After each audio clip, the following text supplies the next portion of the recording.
लोग UPSC mains का देखते हैं। यूपीएससी जो मेंस है इसमें एक पेपर हिंदी 300 नंबर और एक पेपर इंग्लिश 300 नंबर। ये दोनों क्या है, क्वालिफाइंग है।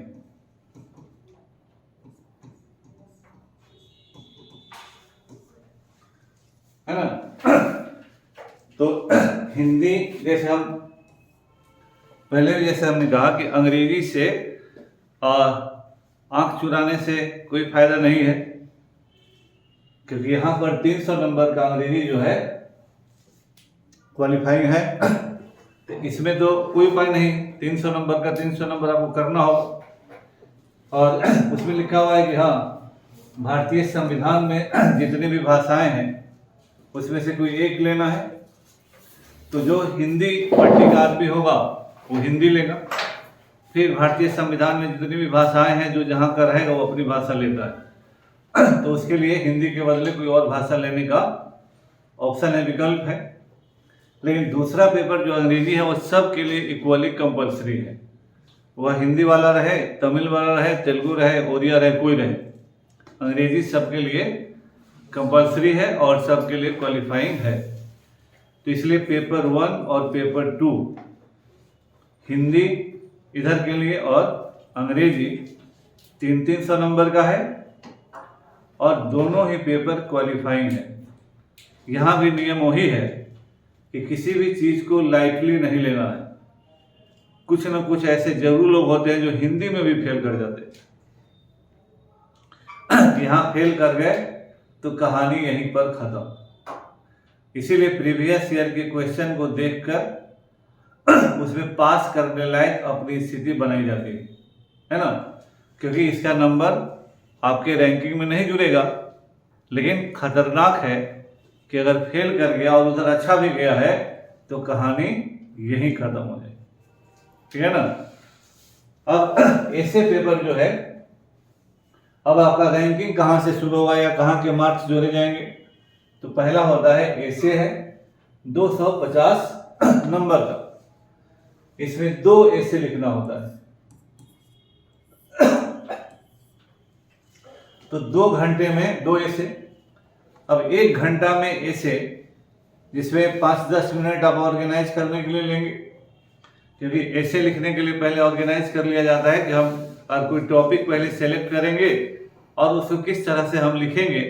तो जो रफ करने के लिए जगह होता है उसमें बिगनिंग मतलब बैकग्राउंड पॉइंट्स ये सब लिख लिया जाता है, उसका स्टेप बाय स्टेप, तभी आप लिख पाते हैं ठीक से। तो एक ऑर्गेनाइज्ड होना जरूरी होता है ऐसे के लिए। तो अगर हम 50 मिनट में एक ऐसे लिखते हैं तो हमारे अंदर एक टॉपिक पर 50 मिनट लिखने का अंदर में ज्ञान होना चाहिए। और यूपीएससी में ऐसे कोई ऐसे ही नहीं आ जाता है, उसका वैल्यू है करंट या इकोनॉमिक्स से जुड़ा होता है और एक इमेजिनेटिव होता है। तो इमेजिनेटिव पावर उसी के पास हो सकता है जो लॉजिकल हो, जिसको सोचने की क्षमता हो, जिसकी पढ़ाई अच्छी हुई हो, वही तार्किक रूप से लिख पाएगा ऐसे को। तो यहाँ से रैंकिंग में जुड़ेगा। तो 2013 से ही यूपीएससी में लागू है ना। तो जो यूपीएससी दे रहा है वह 2013 से ही ऐसे लिखने के लिए अभ्यस्त है। तो हमारे बीपीएससी के चेयरमैन साहब ने कहा कि बिहार के लोगों के लिए जब ऐसे बीपीएससी में इंट्रोड्यूस किया तो बिहार के बच्चों के लिए फायदेमंद होगा। वो कैसे बोले वही जानेंगे, क्योंकि फायदा उसको मिलेगा जो यूपीएससी दे रहा है। यूपीएससी में फेल आदमी बीपीएससी ज्यादा पास कर रहा है आजकल के समय में, क्योंकि वहां फेल करने वाले को भी शुरू से ऐसे लिखने का आदत है और वो समझे हुए है, लिखे हुए है, तो यहाँ आके आसानी से लिख देगा, है ना। अब जनरल स्टडीज 4 पेपर होता है। तो सबसे इंपॉर्टेंट आज के जमाने में यूपीएससी के लिए जनरल स्टडीज है। जिसका जनरल स्टडीज ठीक है वही आज की तारीख में यूपीएससी पास करेगा। इसीलिए यहाँ पर फिर से हिंदी माध्यम के लोगों के लिए बहुत गड्ढा साबित हुआ है ना। और उसको हम लोग आगे डिस्कस करेंगे। लेकिन यहाँ देखिए जनरल स्टडीज पेपर 1, पेपर 2 है तो जनरल स्टडीज में पेपर 1 हुआ, Indian heritage and culture, history, geography of the world and society. तो ये एक पोर्शन हिस्ट्री हुआ, एक पोर्शन ज्योग्राफी हुआ, एक पोर्शन सोसाइटी हुआ, है ना।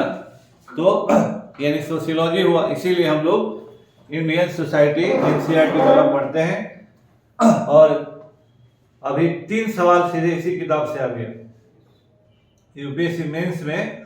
तो अगर आप प्रीवियस ईयर का क्वेश्चन फिर जब हम लोग हर सेक्शन वाइज पढ़ेंगे तो आप देखिएगा जब एनसीईआरटी आप पढ़ रहे हैं तो प्रीवियस ईयर का क्वेश्चन जब आप मिलाइएगा बढ़िया से तो एनसीईआरटी से डायरेक्टली सवाल पूछा हुआ है ना। तो यहाँ 3 सेक्शन हुआ, history, heritage and culture, geography और इंडियन सोसाइटी, 250 नंबर। फिर पेपर इसमें 3 और 2 जो हुआ इसे जीएस का, यहाँ गवर्नेंस है, पॉलिटी है, कॉन्स्टिट्यूशन है, सोशल जस्टिस है, इंटरनेशनल लॉ है। तो इसमें हम लोग बनाएंगे 4 सेक्शन, मतलब 2, 3, 4 और ये 5। तो जनरल स्टडीज पेपर 2 को 5 भाग में बांटा जाएगा, है ना। और 5 भाग में बांटकर फिर उसको हम लोग पढ़ेंगे एक एक पोर्शन करके, है ना। जैसे देखिए संविधान थ्योरी हुआ, तो संविधान का थ्योरी जो अप्लाइड हुआ पॉलिटी हुआ, और सरकार की जो नीतियां हैं वो गवर्नेंस हुआ,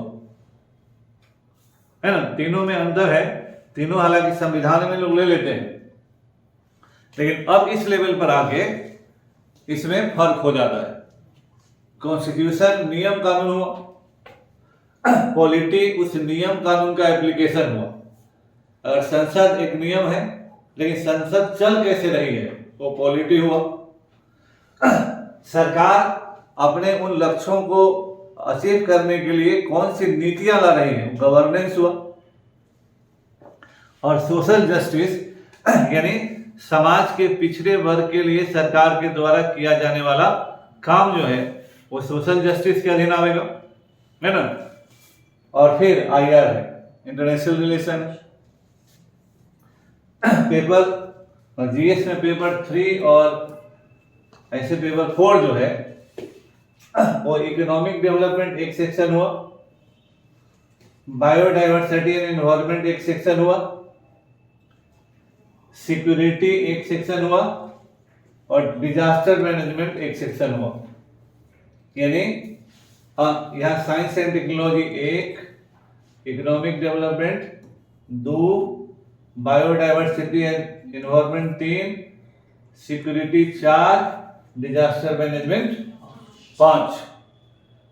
इसको इसी तरह से थ्रेड वेयर किया जाता है तो पढ़ने में टाइम लगता है। इसलिए यूपीएससी का जो पढ़ाई है कोई राजधानी एक्सप्रेस नहीं। जो लोग कहते हैं कि 3 महीने में कैसे नहीं पढ़ लीजिए, इसका टॉपिक को समझने में 3 महीना लगेगा। तो 3 महीना में वही पढ़ाया गया सीधे आपके दिमाग से ऊपर चला जाएगा, है ना। तो यहाँ 5 सेक्शन, यहाँ 5 सेक्शन, यहाँ पर 5 सेक्शन, और तब अंतिम है इथिक्स, इंटीग्रिटी एंड एप्टीट्यूड, है ना। इन सभी में इसका भी 4 सेक्शन होता है। इसमें भी थ्योरी और एप्लीकेशन 2 हिस्सा होता है सभी में। एक सिद्धांत पर सवाल आता है और उस सिद्धांत का एप्लीकेशन आपको कंप्रिहेंशन टाइप से देगा कि ऐसा ऐसा है। आप किसी जिला में जिला कलेक्टर हैं, यहाँ ऐसे ऐसे हो रहा है और आपकी नजर जाती है कि सब जगह भ्रष्टाचार है। आप अपने ऊपर को रिपोर्ट करते हैं कि भ्रष्टाचार हो रहा है, ऊपर वाले कहते हैं कि छोड़ो उस पर आंख मूंद दो, इसकी पहुंच सब जगह है। आप क्या कीजिएगा, है ना। जो भी कीजिएगा उसको लिखिए और आर्गुमेंट दीजिए कि आप ऐसा क्यों करें, है ना। तो ये इंट्रोड्यूस हुआ था कि हाँ यूपीएससी में थोड़ा सा ईमानदारी आएगा, लेकिन उसका कोई फायदा होता है नहीं, ईमानदारी आने वाला है नहीं। अब जो है, अब देखिए यहां ये जो जीएस सेक्शन हुआ, ये हुआ 1000 नंबर का, है ना। ऐसे हुआ 250 नंबर का, और ऑप्शनल पेपर जो भी लीजिएगा वो 2 पेपर मिला के हुआ 500 नंबर का। ऐसे भी जो है वो आधा करंट अफेयर्स ही है ना। एक सेक्शन कम से कम एक सवाल करंट अफेयर्स, साइंस टेक हो, इकोनॉमी हो, करंट नेशनल इंटरनेशनल हो, कुछ से एक से सवाल वहां होता है। दूसरा इमेजिनेटिव होता है। तो अगर ऐसा हम करें तो 1125 नंबर जीएस हो गया, और 500 है ऑप्शनल पेपर, है ना। तो ये पहले के मुकाबले, पहले क्या होता था कि जीएस के मुकाबले ऑप्शनल 2 गुना नंबर का होता था, और अब जो है जीएस ऑप्शनल के 2 गुना नंबर का उल्टा हो गया। अर्थात जीएस जिसका मजबूत होगा वही अब यूपीएससी पास करेगा। 2011 के पहले क्या था कि जिसका ऑप्शनल मजबूत होगा वही यूपीएससी पास करेगा, है ना। और अब हो गया कि जिसका जीएस मजबूत होगा वही यूपीएससी पास करेगा, उल्टा हो चुका है। इसीलिए यूपीएससी पास करना है तो जीएस का हर सेक्शन का मास्टरी करना हो, जितना सेक्शन है। जब अभी हम जनरल बता रहे जितना 5-5 भाग किए हैं उसको फिर हम एक एक करके सब बताएंगे, तो यह क्लास एकदम उसी तरह से चलता रहेगा लगातार। तो जब हम पूरा समझ जाएंगे तब ना आप पढ़ाई स्टार्ट कीजिएगा, तो आपका कमांड होगा, और तब आप यूपीएससी की तरफ इंच दर इंच वहां पर फर्राटा दौर नहीं है, स्टेप बाय स्टेप उधर पहुंचिएगा। तो अब जो है इसको फिर हम लोग तीसरा सेक्शन वही करने जा रहे हैं कि हम कैसे बदला है और हिंदी मीडियम में क्या अंतर है, बहुत समस्या है। तो ये पेपर आपका मेंस का हुआ 1750 नंबर हो जाता है, यहां लिखा हुआ है 1750 नंबर। इस पर आप मेंस क्वालिफाई करते हैं, है ना। इसमें भी 58% के आसपास में आप क्वालिफाई कर जाते हैं, और फिर 275 नंबर का इंटरव्यू है।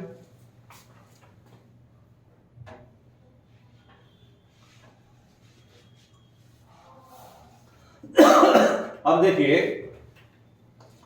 यहां देखिए हालत 1750 में 678 नंबर आ रहा है मेंस क्वालिफाई करने, है ना। कितना नंबर परसेंटेज जोड़ लीजिए।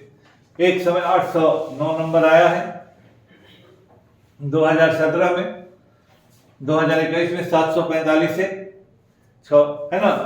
तो थोड़ा सा बढ़ा हुआ है। ये शुरुआत का है तो समझ में नहीं, तो 600 के अंदर है, फिर 700 प्लस हुआ, है ना। ये 50% है। आप मेंस भी क्वालिफाई कर रहे हैं लेस देन 50%, है कि नहीं। देख लीजिए क्या हालत है ना।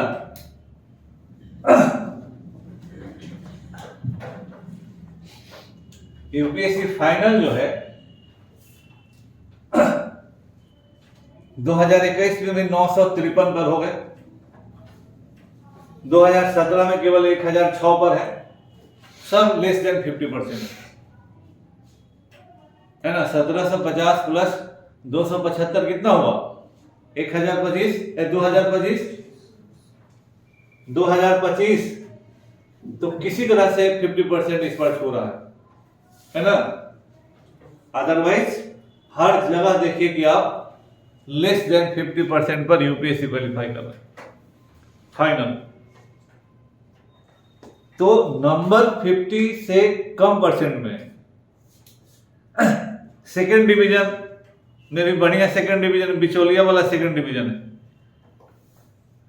60% से लेस सेकेंडरी डिवीजन हुआ 45 और 60 के बीच, तो आप बीच वाले सेकंड डिविजनर हैं और आईएएस ऑफिसर बन रहे है ना। तो ये भी है कि इतना लाना, अरे 50% तो हम ऐसे ही ला देंगे नहीं। लोग आदमी बोलता है कि कॉलेज में 70% लाए, वहां 80% लाए वहां, और यहां जाके फिसलटी मार रहे है ना। तो ये जो आप देख रहे हैं, ये देखते चले जाइए। ये 2019 का है। 2019 में ही फाइनल सिलेक्शन जो है जनरल का 961 है। 2020 में जनरल का फाइनल से 944 है, लेस देन ये। तो एक सांत्वना है कि लेस देन 50% पर या अराउंड 50% कर गए तो हम आईएएस बन जाएंगे, है ना। लेकिन वो 50% कैसे आएगा? और आपको ध्यान रखना है कि जीएस में 4 पेपर है ना, तो 4 पेपर में 20 सवाल लिखना होता है, समझ गए। अब यही गणित जोड़ लीजिए, 20 सवाल लिखना है, 10 सवाल 150 शब्दों में लिखना है, तो 15 रहेगा, 1500 वर्ड्स हो गया। और 10 सवाल 250 शब्दों में लिखना है, 250 शब्द हो गया 2500, मतलब 4000 शब्द लिखना है 180 मिनट में।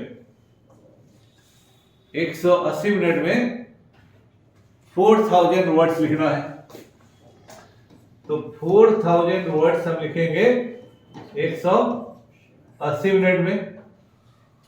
18 दूना 36, सॉरी 36, फिर 18 दूना 36।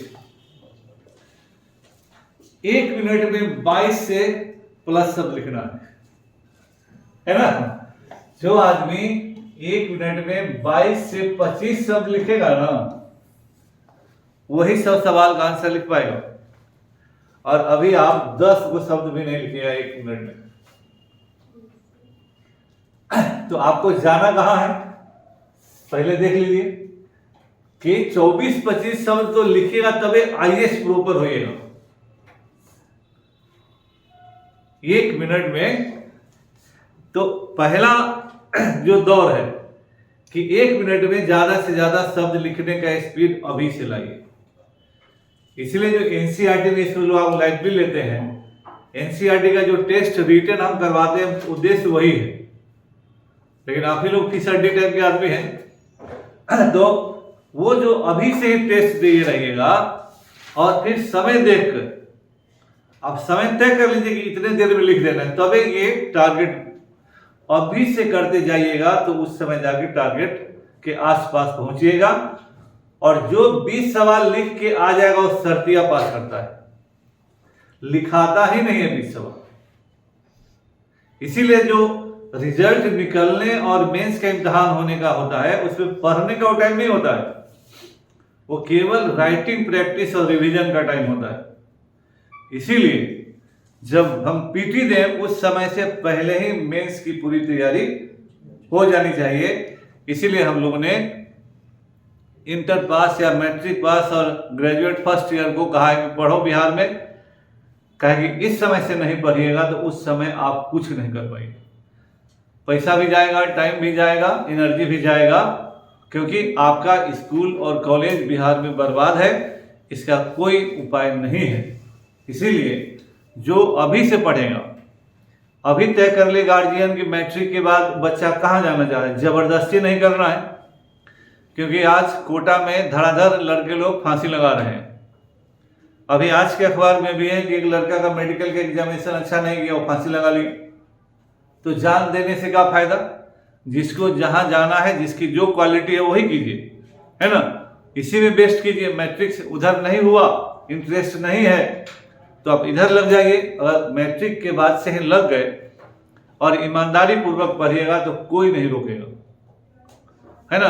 और लग गए और रोड घूमते रहिएगा तो कोई पास भी नहीं करवाए। तो ये आपके इम्तिहान में पास करना न करना आपकी ईमानदारी पर निर्भर करता है, दूसरे पर नहीं।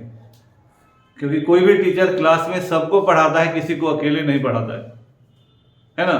तो मार्गदर्शन लेना हुआ तो सब लेता है, कोई अकेले सीक्रेट डीलिंग नहीं होता। बढ़िया से पढ़िएगा और जो भी मेहनत करता है बढ़िया से, उसको रिजल्ट आना ही आना होता है। तो आपको केवल अपना लक्ष्य निर्धारित करते रहना है कि हमको जाना कहाँ है।